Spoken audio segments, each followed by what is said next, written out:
국민의힘 한동훈 대표가 내년에 모집할 2026년 의대정원 증원을 이제 유예하자 이런 절충안을 대통령실에 물밑에서 제안을 했는데 대통령실에서 사실상 거부한 것으로 알려졌어요.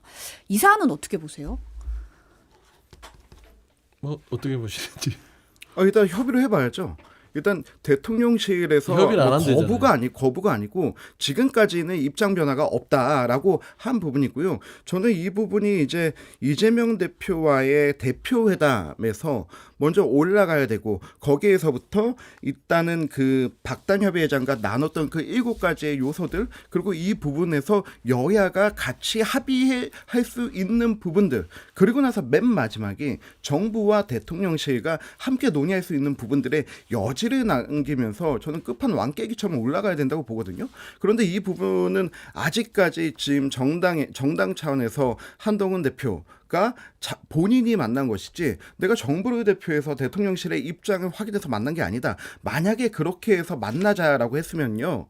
만남이 성사되지 않았을 겁니다. 그러니까 이게 굉장히 풀기 어려운 거예요. 그래서 이게 위에서부터 가져와서 이 정도는 양보해 줄 수 있으니까 우리 이 정도 협상을 해보자가 아니고 밑에서부터 여러분들의 요구사항 뭡니까? 내가 이거 가지고 일단 여야 협의해보고 정부 협의해보고 대통령 협의해보겠습니다 하고 올라가는 단계가 필요하거든요. 그래서 저는 오늘 이재명 대표 이제 퇴원하고 했으니까 이 부분 같이 논의해보고 그리고 여야 대표회담에서 논의하고 어떤 실마리를 가졌다면은 좋아. 이거 가지고 대통령 영수회담 해보자 라고 하는 어쩌면 역팀 플레이도 한번 해볼 만하다라는 생각이 듭니다. 이게 이제 사실 박단협 비대위원장 같은 경우도 대통령을 좀 설득해달라 한동훈 대표한테 그걸 요청을 했거든요. 이게 결국 이제 대통령실에 이렇게 제안을 한 것도 대통령실을 좀 설득해야 된다 이런 단계 아닐까요? 이게 해야죠. 여야 회담에서 먼저 협의가 되고 사실 30일에 신임 지도부랑 만찬 있잖아요. 이때 좀 타협점이 나오지 않겠나 이런 기대도 좀 있더라고요. 30일 전에 그러니까 좀 빠른 시일 내에 어차피 며칠 남지 않았지만은 이재명 대표와 같이 앉아서 얘기하고 정치권 차원에서 답을 가지고 쭉 올라가서 만나면 좋을 것 같아요. 그러니까 이 정부가 얼마나 국민을 허투루 여기는지를 볼 수 있는 단편인 것 같아요. 단면인데 한동훈 대표가 박단 위원장을 만나서 여러 가지 어떤 문제점, 현장의 목소리를 들었을 거 아닙니까? 결국에는 한동훈 대표도 그랬더라고요. 국민 한 사람 한 사람의 이 생명은 매우 중요하고 허투루 다루면 안 된다. 그런 의미에서 26년 의대 정원 유예를 통해서 뭔가 의사단체와의 어떤 물꼬를 좀 트는 게 어떻겠냐 안을 내놓는 거예요. 그러면 통상 정상적인 대통령실이라면 단박에 거절하는 게 아니라 그러면 일단 그런 부분에 대해서는 한번 추후에 한번 좀 논의를 해보자. 정도면은 국민들이 보기에도 정말 숨통이 트일 수 있고 좀 나이스해 보이지 않습니까? 그런데 단박에 예정 없다. 그냥 하던 대로 한다. 그러니까 집권여당 대표가 어렵게 제안하는 부분들에 대해서 아예 거부를 한 거예요. 이건 저는 공사 구분이 안 됐다고 봅니다. 이거는 뭐냐면 국민의 어떤 의료의 지금 현재의 긴급한 상황들에 대한 것들을 애써 외면하면서 그거를 제안하는 한동훈 대표에 대해서 한동훈 대표 당신 따라가지 않을 거야. 당신이 주도하는 게 아니라 이 의대정원 부분은 대통령실인 윤석열 대통령이 해. 끌려가지 않아. 근데 결국에는 그게 사적 감정이 판단이 된 거죠. 그러니까 저는 정책을 정책대로 받아야 되는데 정책을 정치로 받았어요. 정치를 해버리잖아요. 국민들이 지금 많지는 않지만 응급실을 못 찾아서 사망한 경우들이 지금 나오고 있잖아요. 그렇지 않습니까? 그러면 한 사람의 목숨이 한 사람이라고 허투루 생각되나요? 아니에요. 한 사람의 목숨은 100명의 목숨하고 똑같은 겁니다. 국민의 목숨 그런 거예요. 근데 그런 게 없이 그냥 밀어붙이고 국민들 당신들이 응급실을 찾아서 죽든 말든 우리는 우리 것을 계획을 완수해서 내 성과를 내겠어. 이게 무슨 정부입니까? 이게 의대증을 왜 해요? 결국에는 고른 의료 혜택을 받고 공공의료를 강화하고 지역차별을 없애고 장기적으로 그렇게 가겠다는 건데 지금 당장 국민들이 죽겠다잖아요. 응급실이 멈추고 뺑뺑이 돌고 그다음에 애들 치료받으려면 오픈런 하잖아요. 줄을 서야 되고. 이거 뭡니까? 왜 국민들이 세금을 이렇게 아까운 세금을 내면서 그런 고통까지 같이 감내해야 되는지 그런 고민이 없어요. 제가 이제 보는 것들은 그런 거예요. 지금 계모 같아요. 대통령실은. 어떤 느낌이냐면 솔로몬의 이 재판에서 나오는 계모를 얘기하는 겁니다. 계모가 나쁘다는 게 아니라 아이를 두고 생모에 대한 어떤 진위를 재판관한테 할 때 생모에 대해서 솔로몬이 그러잖아요. 그러면 아이를 반씩 나눠서 가져가라. 했더니 생모는 어떻게 하죠? 포기하잖아요. 그런데 계모는 어떻게 합니까? 찢어 가져갈게요. 그래서 솔로몬이 어떻게 재판합니까? 생모는 아이의 양육권을 포기하더라도 생명을 살리려고 하는 그런 마음을 가져야 되는데 지금 현 정부는 국민의 목숨을 안중에도 없고 본인들의 어떤 의료계획에만 혈안이 돼서 모든 걸 포기하고 국민을 반쪽으로 찢어서라도 하겠다는 그런 좀 잔인한 마음이 있다. 아니 그래서 의사 정원 증언해야 됩니까 말아야 됩니까?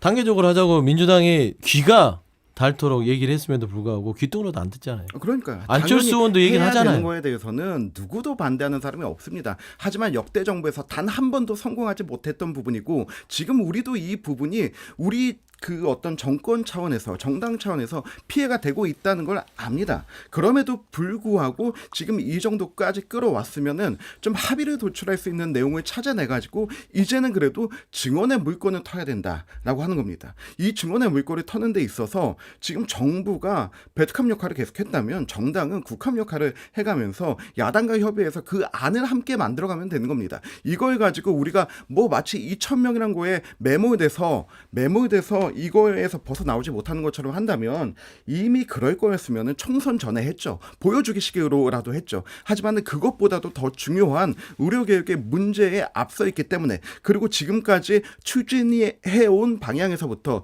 우리가 협의하고 타협하고 축사할 수는 있어도 이 물결 자체는 그럴 수 없기 때문에 그런 겁니다. 여태까지 그럼 지금까지 저는 아직도 그 뭐 아이 데리고 한번 병원 가기 전에 정말로 요즘 어플이 나와서 천만다행이지 주말에 한번 이렇게 병원 한번 데려가려 그러면요 어플로 봤을 때 대기 인수가 60명 70명 되고 그렇습니다. 근데 이게 지금 그렇습니까?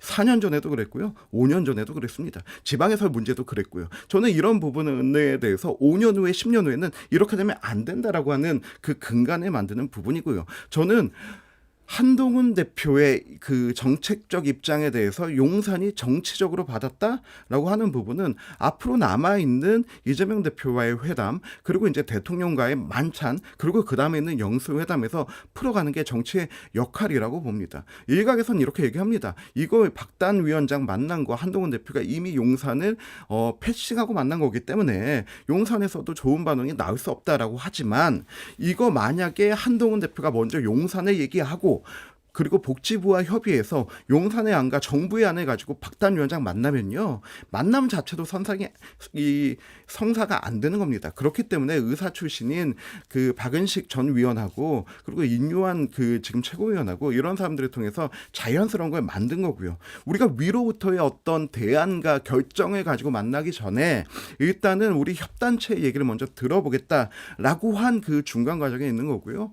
여기에서 저는 여야가 합의를 해야 될 부분들 지금 간호법도 지금 합의 내용 들어가지 않습니까? 이런 부분에서 간다면 정부를 오히려 여야가 함께 설득할 수 있는 계기를 마련해 보자라고 하는 부분이고 저도 그런 차원의 어떤 협치라면은 정치권에 있는 사람들뿐만이 아니고 오히려 국민들도 이 부분에 대해서 그 한동훈 대표의 노력뿐만 아니고 그리고 뭐 이재명 대표와 민주당의 노력까지도 함께 좀 이렇게 부각받을 수 있으면서 오히려 국정기조 변화에 정치권이 이렇게 역할을 하는구나 하는 보여주는 사례가 될 수 있다고 봅니다. 참 일 어렵게 해요. 보면은 국민들 힘들게 하면서 일도 제대로 못하고 하는 것도 없고 빈수레가 요란하다는 느낌밖에 줄 수 없는데 제가 그런 얘기를 했죠. 증언에 대해서 반대하는 게 아니라 증언을 하되 단계적으로 하자라는 것들이 민주당 아니었고 지금 국민의힘 내부에서 안철수 의원이 의사 출신이기도 하고 지금 현재 의료 붕괴 수준까지 갔다라고 주장을 하잖아요. 그러니까 국민의힘 내부에서 그런 의사 출신들 현실을 자각하고 있어요. 그러면 대통령실이 한 걸음 물러서는 게 그게 뭘 대단히 어려운 일도 아니거든요. 그런데 고집을 피우는 거예요. 그래서 이게 실패하는 정부는 늘 그 변함없는 원칙이 있습니다. 국민한테 이겨먹으려고 하는 정부는요 반드시 실패하고요. 국민한테 지는 정부는요 반드시 성공한다. 국민한테 지려고 하지 않아요. 윤석열 정부. 아니 근데 이제 대통령실이 어제 기자들과 만나서 이런 얘기를 했어요. 응급실 뺑뺑이는 의대 증원 전부터 누적된 문제다. 관리 가능한 상황이라고 밝혔는데 이제 뭐 지금 뭐 24시간 진료 일부 제한되는 응급실이 3군데 정도 있고 2군데는 9월 1일부터 정상화될 예정이고 나머지 한 곳도 조만간 해결의 돌파구가 마련될 것으로 보인다. 이런 얘기를 했거든요. 좀 대통령실의 상황 인식이 이제 국민들의 이 여론보다는 좀 너무 안이한 거 아니냐 이런 지적이 나오긴 해요. 현장 안 가는 거죠. 이게 제가 제 주위에 있는 의사들한테만 물어봐도 응급실 24시간 시간의 문제가 아니에요. 인력이 없어요. 인력이 없으니까 응급실이 멈추는 거거든요. 지금 대통령실에 이분 바로 경질시켜야 됩니다. 이런 사람이 있으니까 대통령이 정확한 정보를 못 받을 수도 있어요. 안 그렇습니까? 응급실을 왜 22번을 2바퀴로 돌았겠어요? 김종인 전 그 비대위원장이. 없어요, 사람이. 의사가. 그러니까 22군데를 돈 거예요. 24시간 열려 있어요, 응급실은. 응급실이니까. 근데 무슨 소리 하는 거예요? 그러니까 안철수 의원이 정부의 인식이 완전히 잘못됐다고 얘기하는 거죠. 정부가 국민의 안전에 대한 거는 가장 보수적으로 선택해야 되고 그리고 또 최악의 상황을 일단 설정해 놓고 해야 됩니다. 지금 정말로 체감 의료 혜택의 부분은 점점 더 안 좋아지고 있다는 건 모두가 다 알고 있거든요. 그리고 또 하나, 이제 앞으로 다가오는 이제 추석 연휴, 긴 연휴 동안에 또 어떤 일이 발생할지 모릅니다. 그렇기 때문에 저는 그 대통령실이 봤던 데이터 상으로는 관리가 될 수 있다라고 하지만은 저는 데이터 이면을 좀 봐야 될 필요가 있는 것 같아요. 당장 지금 우리가 그 요즘은 명절에 들어서 많은 그 아이들 키우는 엄마들이나 그리고 어르신 모시는 분들이 제일 처음에 하는 게 이번 연휴 동안 문 연 약국과 병원 확인하는 거거든요. 지자체에서도 다 안내를 하고 있고요. 저는 이 부분이 굉장히 큰 어떻게 보면 트리거가 될 수도 있다고 보기 때문에 좀 앞에 얘기해 주신 것처럼 조금 더 보수적이고 조금 더 나쁜 상황을 설정하고 하는 거는 맞다라고 봅니다.